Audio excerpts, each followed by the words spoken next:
FairCoop is, and how they personally get into contact with it. And another thing that we are interested in is how you apply it or how you think it can be applied to Eastern European context, because that's what we are interested in here. So Igor, maybe you can. Yes. Thank you for the invitation, and thank you all for coming. The story is really interesting. I'm in this kind of movements and stories. I actually work as a journalist for more than 10 years, but this was the most unique one I ever found. I found it by chance. I saw today in Budapest that you have FairCoop, but this is more super than FairCoop. This is FairCoop.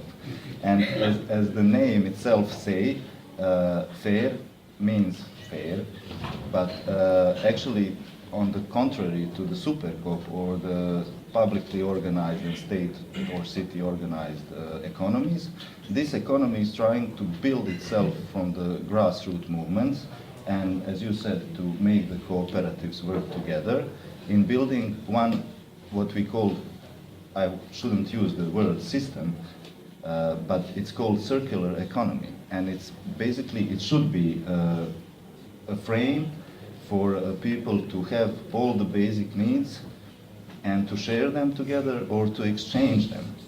And this FairCoop is an organization that spreads around the world right now in many networking modes.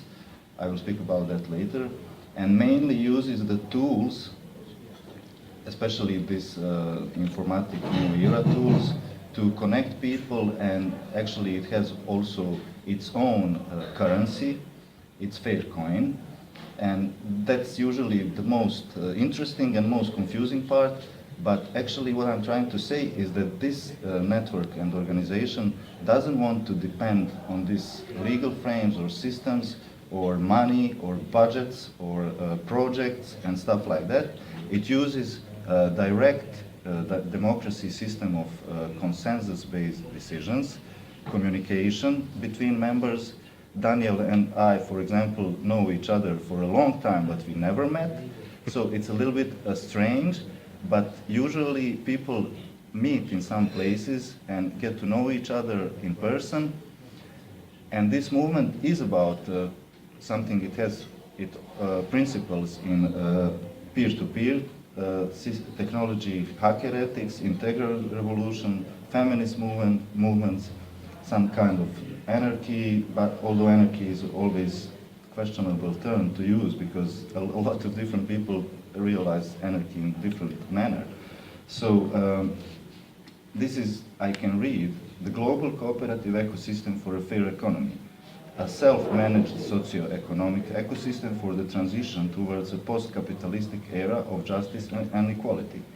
It started in Barcelona, in Catalonia, in 2014, I think, when a lot of different movements, like you have here in Golya, maybe, as I realized, started to work together, building this kind of circular dependency, not state and public dependency, and started to spreading the word mainly through this development of FairCoin and the tool of local nodes. Local nodes are actually pretty vital and crucial for this thing, and that's why am I here, because in Novi Sad, when we got introduced in this whole movement, we founded local node Novi Sad, and now in Serbia we have even 3 more. We have one in Sombor, one is in India, near Belgrade. We are trying to get one in Belgrade, and the point would be to have in every city, so I invite you in Budapest also to form a local node, and then start networking with everybody else.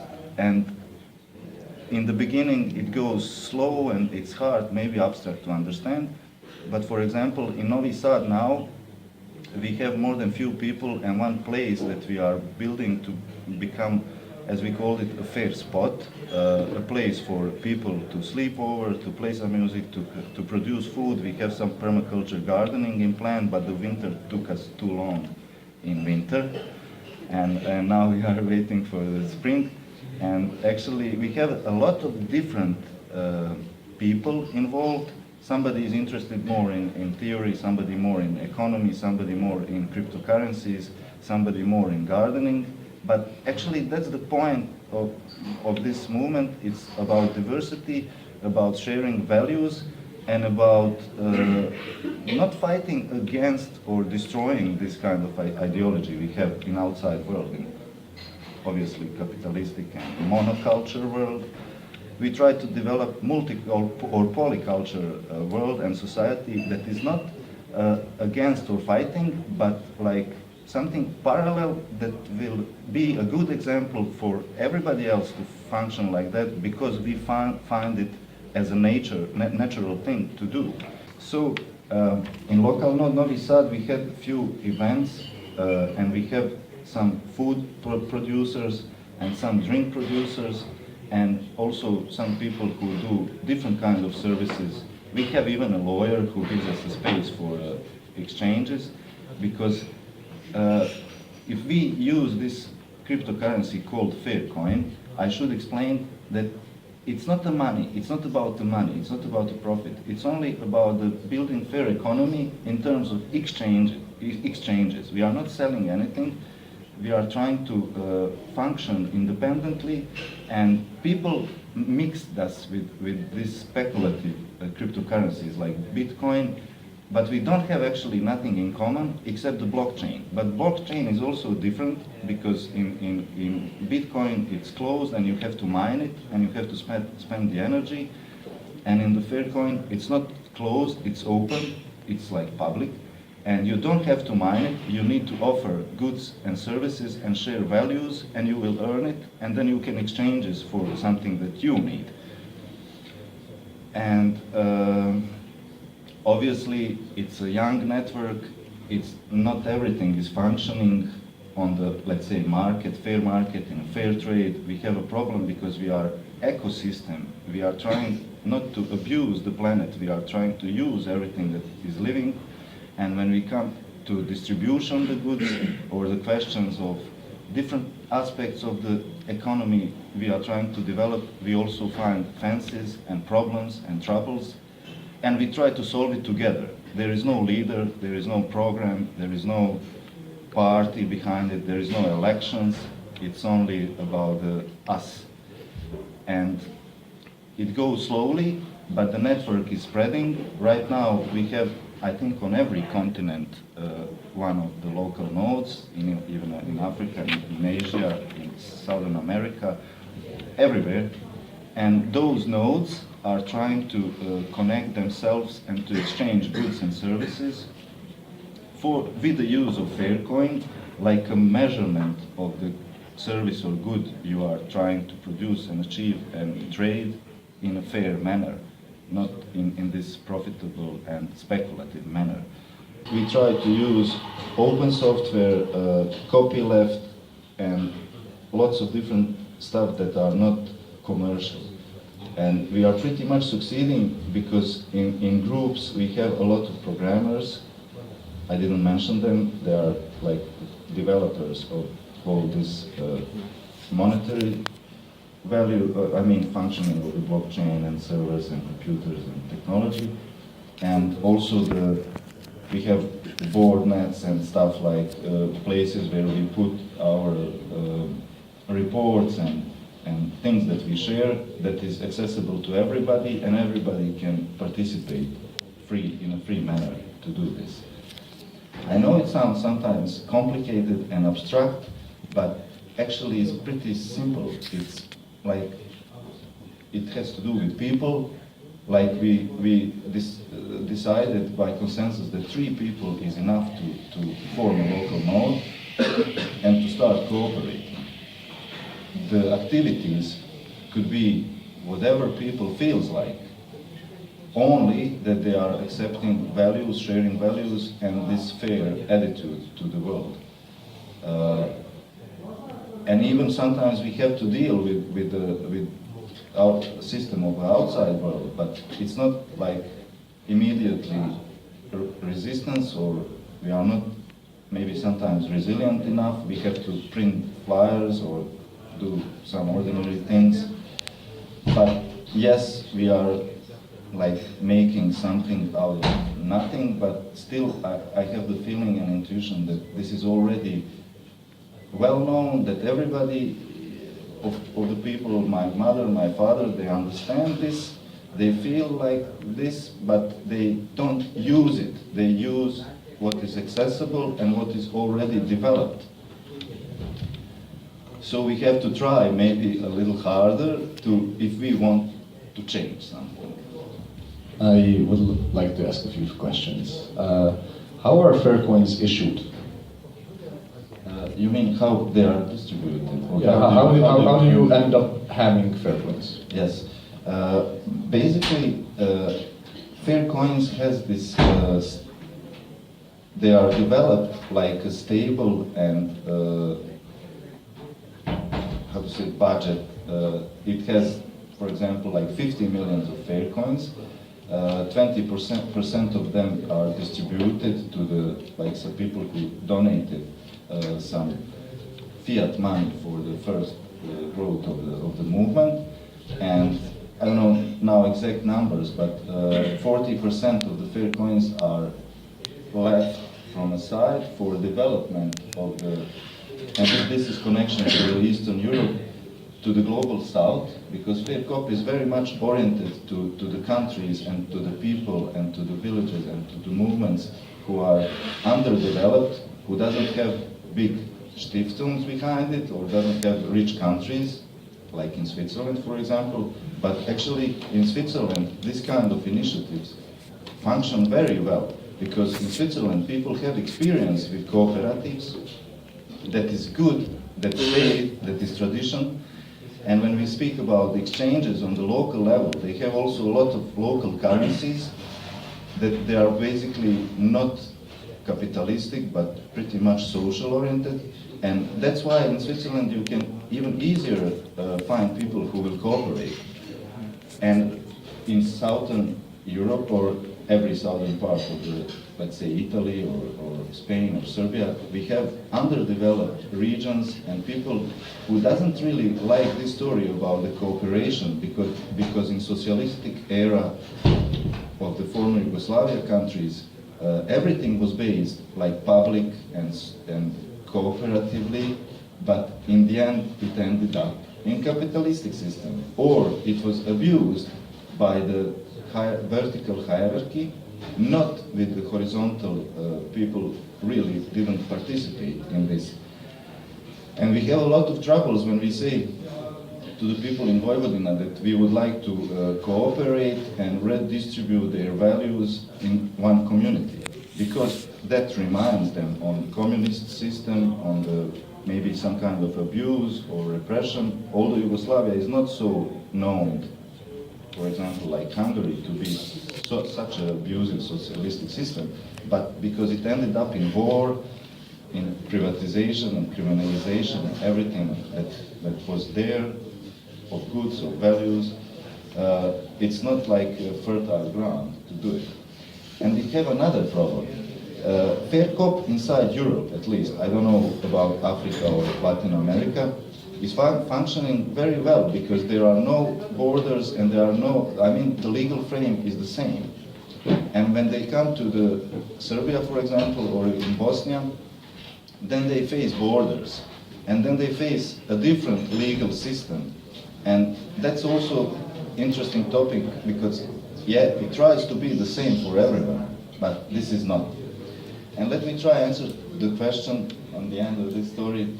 FairCoins are distributed, and you can earn FairCoins, or by, let's say, investing in the movement, so you can buy them, usually at local nodes and in point of exchanges that we build inside every local node physically, although you get your FairCoins virtually in a blockchain technology, and you can earn them by participating, by giving your, if you are, for example, the translator, you can translate some documents, flyers, or websites for the FairCoop, and then you will earn some FairCoins for that service. And then, if local node is well developed, you can use your FairCoins to exchange it for some goods that local nodes offer, but you can also search in Switzerland what local node offers, and then you can, for example, if you go to Switzerland and you have some FairCoins, I know a place where you can sleep, eat, and drink with your FairCoins. And even the local pub. And even the local pub, I don't like the word sell, I always say exchange goods, but that's only a terminology. It's not, I mean, yes, it's hard to sometimes avoid all those ugly words that represent actual system. Basically, FairCoins are earned and could be bought for physical money and can be donated or distributed. Even now, I could offer for some of you who is interested to download some stupid application on your mobile phone, and I will give you a few FairCoins just to see how things function. And in the end, you can actually, when you come to Novi Sad, also use them, or wherever you go, there is a map of local nodes, and there is a really good and developed internet site which shows you, and these leaflets are also useful to see what's happening, like on Get FairCoin site where you can apply to like buy or use FairCoin. Fair market also you Like can. eBay, a little bit. It's something like eBay or every other web portal for exchanging goods. We have used FairCoin. It's something like a manual where you can use your FairCoins if you have them or earn them. And also, right now we are developing some online banking system, which is also not so popular word bank, but this bank is called Bank of the Commons. And actually, FairCoop bought a chip check. I don't know, do you know chip check? It's a system, it's a online system for exchanging currencies. Every currency you have, you can exchange. You can be your own banker. You don't need taxes or fees that your bank usually takes you. You can even get the cards for the payment. They are not chipped as a, let's say, Master or Visa card right now, but there is intention to do that because of easier use, although it's also against the eco principles, so we will see what will happen. We are trying to even produce energy, produce independent internet, produce independent food market, produce independent everything. How do the prices work in this system? That's an interesting question. Prices basically could function independently. I mean, you can say that your work, you value as much as you can. Nobody can tell you like this pen or this clock you have is worth like that one in the store. But basically, when you are defining value of something that you exchange, usually, as I can see now, it's connected to the price of the goods like we have in stores. But there is also a lot of discounts, and there is also lots of relations between people where we decide ourselves in these small communities. So maybe the, let's say, price of the tomato from Vojvodina will not be the same if we give them for the oranges from Sicily in Italy, like when we give them to the people for wine from Fruška Gora mountain near Novi Sad. So it's also flexible. We are not trying to make a market as an existing one. Maybe it's a utopic thing to do, and sometimes we have troubles with defining the fluctuation of the values and stuff like that, deflation, inflation, and a lot of economy and from theory, praxis, a lot of stuff is happening. But there is also people interested and motivated enough to cope with this thing, to try to do it better than it's existing. Especially I see now Freedom Cop is one legal entity inside the FairCoop, and it represents for the people who are merchants, producers, have shops, have places where they need to give receipts, pay taxes or whatever. Freedom Cop is a frame for people who are not so, let's say, free, don't feel so free. They have the paw or the hand, invisible hand of the state, or sometimes very visible and harsh. And they can use that kind of support and help. And every question and every need people have usually can be discussed. There is some monthly global assemblies of everybody who is involved in the movement. And people are pretty much open to every kind of question and initiative, and usually you will find at least one or two people who will continue to be in touch with you to develop something. So accumulating FairCoin and speculating with it, and so what do you do with that? That's also a good question, because in the beginning this was imagined as a place where the only fair, let's say fair people, or maybe normal people is not also a good word, would participate. And usually you think nobody will speculate and nobody will try to achieve more than he has. But yes, of course, there is a possibility, and it's also changing, and there is not any fixed decisions what to do with that kind of troubles or people. But this technology, blockchain technology, enables you to see if somebody is speculating, doing something wrong with the currency. If he's like, yeah, you can keep it, you can even save it, you can put it in the Bank of the Commons, like any other thing.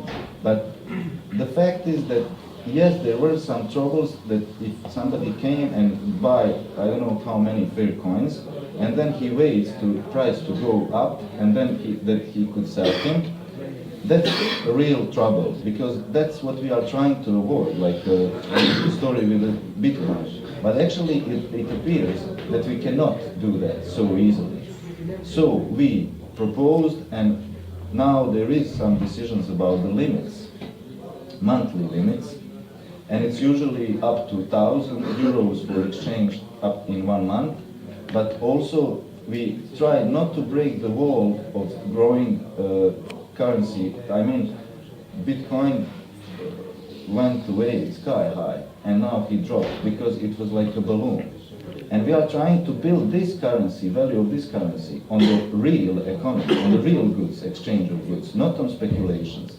So if we have a guy with $1 million who wants to buy, I don't know how many, and then to sell them, it's not easy. I mean, the community would decide if this case appears. We didn't have this case up to now, but we have some smaller cases.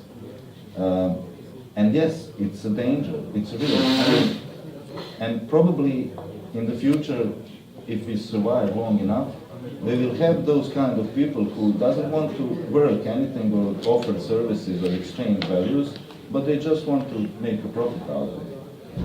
But then, right now, the whole movement is actually trying to be also independent from the Bitrex, from the things like Bitcoin, and trying to develop other approach, trying to develop real circular economy on local level first, and then to offer it on the international scale. Because we think that could be all sorts of apparatuses of violence and administration. So, you know, sorry to say it so directly, but these things seem to be illegal, right? So how do you deal with that? Yes, those are also very good and logical questions. Let's go one by one. Right now we have strong initiative that every local node should concentrate, or at least be motivated to concentrate on producing, as I said, and developing the basic things that people need. That in concrete examples, we have in the FairCoop engineers, people who make windmills out of the crap, out of the containers. We have a lot of people who are very skilled in developing some other things, in gardening, for example, in recycling, in reuse, or in producing, like, not producing, but using the clean water, or producing the clean food. So, basically we realized that we should do or concentrate on those things. And when we develop those kinds of fair spots or communities or villages, we should concentrate on that. But yes, we can concentrate on writing books or dealing with legal issues, for example, because we have also that kind of need. And I should correct you, we are not actually working anything illegally, because basically we are something that is called, we have lawyers, they would probably describe it or explain it better, but at least in Novi Sad, local north, we are not for now doing anything illegal. But if it's called by states, governments, or these pressures of police, or I don't know who, we would rather call it disobedient, because that's totally different thing. I mean, if my city hall or a company takes my money for taxes and doesn't return the goods to me, then I have every legal right to not pay the taxes to them. I can even go to court. Maybe I will lose the case. But we have also cases that are not lost. Because, for example, in Serbia there is a lot of cities that pay for the heating every month during the year, and when winter comes or you have a cold days, they are not heated. And there is some cities in which people, actually real people, not like activists or utopians or whatever, dreamers or whatever, say, I will not pay you this receipt. And what happened? If the people are together, like then the state or the city cannot prove anything, and they even disconnected from those systems. And this is pretty much the same. You can call it illegal, but I think that illegal is, not by definition, but if your city government, your country government doesn't give you the money she takes, or she used it for the wrong kind of representation, for black cars, big black cars, or having cocktails, fancy cocktails with other governments. Weapons. Weapons, yeah, exactly. Or there is, I mean, endless examples of how they use our money. So, and people don't really understand that, because yes, it's easier to be a consumer than to be a producer. It's easier maybe for some people to be to work in a structure that exploits them, although it sounds paradox, but it seems that it is also in human nature to obey or to be, I don't know how to call it, it's psychological.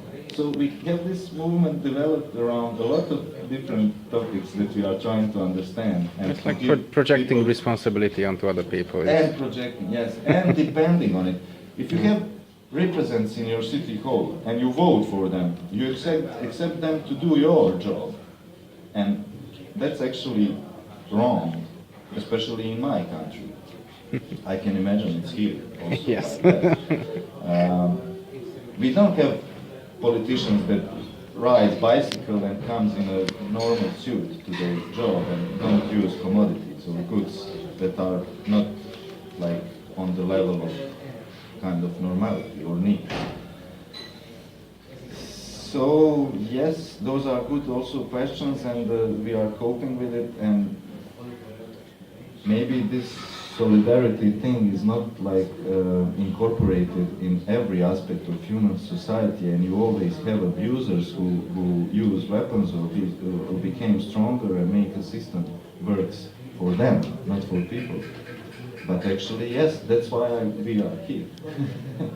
For producers of different goods, foods, we have chickens, we have tomatoes, some like mushrooms, not the magic one, still, and we have wines, palinka, rakia, we call it from the Turkish word, although Serbs think that it's their invention, but it's not. Um, and we have hazelnuts. And yes, I know it's not a big deal. You cannot live only on that, but maybe you could. I mean, drink and eat vegetables. You probably could. So that's the producers and merchant sides. We have few lawyers involved. We use one of the offices of those lawyers who to be like, I don't know how to say, serious, because sometimes you have people who would look at you like you are not serious enough to trust you, but we use it as a cover. But yes, as for this legal topic and questions, this is not illegal, at least in our country. It's called current crypto barter economy, which is not illegal. It's totally, the state in Serbia say that every man and woman who use this kind of economy uses it on their own risk. So it's not illegal. And those exchanges we do, basically, is like exchanges between relatives and friends. It's not making profit out of it. And who else? We have few skilled people who knows how to work with tools, and they are motivated to build stuff, to build a garden. And as I said, we just started. We have one girl who gave us rights, legal rights, but not like that, it's a handshake. The house across the Danube is not in a city, it's across the city, it's like in a nature on the Fruška Gora mountain. And we will try to repair this house, to build a garden, to make humus, to compost dirt, to make those worms, to make humus also, to produce some food, but more on representative level. We know that this garden will not be big enough to reach to the whole city, but we realize that there is a lot of producers who cannot compete with those big companies that are using the system to exploit and earn money. And there is a lot of people, we are still not reaching them because we are in the cities. And when we also had this kind of events, we realized that we should go to villages and speak with people in villages. But as I said, they have this different perspective of cooperative, especially when you tell them something about the cryptocurrencies and use of technology is really difficult. But in the end, we will reach them too, because there is also people from the city who realize that the life in the city is not so easy and that they get sick and end up with cancers because of the food that is not good, not healthy, because of the pressure and psychological nature of the life today and everything else that is not healthy. And we are and that's why we are glad to have this girl who gave us this house to repair it, to build a garden. We have idea to produce the small-scale electricity because there is surrounding in the surrounding of that house, there is a need maybe also for electricity, for humus, for small-scale food products, maybe sometimes for sleeping, for staying there. We even considered making it temporary home for refugees sometimes, or for socially endangered people, and to make this place representative to the others. And everybody else in the city, we have also strong independent initiatives that are good people, but they are always looking at these project proposals in the city, waiting for the budget and doing basically nothing, getting gentrified, getting kicked out of the city hall when they have objections. They are not in the media, they are not in the mainstream culture, they are not popular enough, they are like weird and crazy and different people. And I think I answered your question. Yeah, just one more thing. So you mentioned this, I guess the lawyers do this kind of work like part-time, so this is not their job, but about the farmers. So do they sell their produce on the market as well? And Yes. you know, provide some of their produce for the community and the cooperative, or is there? Exactly. Yes, because this is not developed enough. Yeah. Everybody, even me and everybody else, have to work something for the money. Right. And we do this only part-time. But for the money, we work only part-time. And we try to combine it in the best way we can, and how to figure out this kind of scale. And those farmers also have to sell their products and goods for money, but when they find a place in a store or on the marketplace, they have to pay to the store and they have to pay to the state, and then they don't get nothing for this tomato. But when they deal with us, when they give us the food, then the movement guaranteed them that if they are in a need of exchanging FairCoins for the money, that they will get their money for every need. And obviously, they don't have to pay taxes for that. And obviously, it's not based on this mainstream economy where they are selling it. They are not selling it, they are giving it for the symbolic exchange of some cryptocurrency that is not legally forbidden. Rise and shine, cause the world is calling. We've got to get involved as the planet revolves. This is our chance to advance the cause.